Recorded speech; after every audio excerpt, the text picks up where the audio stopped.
Magluluto po tayo ng pork binagoongan. Yan ang menu natin ngayon. So, nagigisa natin yung sibuyas at bawang. Yan. Pati paminta para mabango. Igisa natin yan.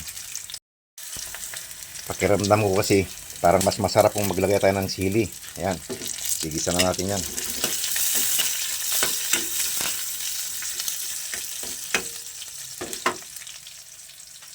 Saka natin gigisa yung bagoong.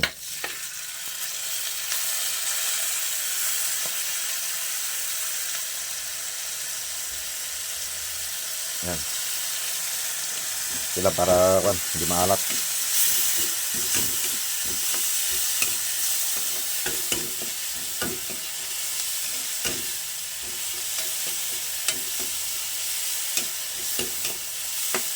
Bango. Saka na natin susunod yung karne.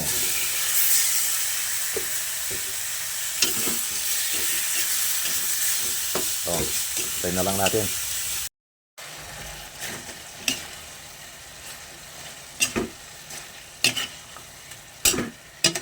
Ito na yung pork binagoongan natin mga karis.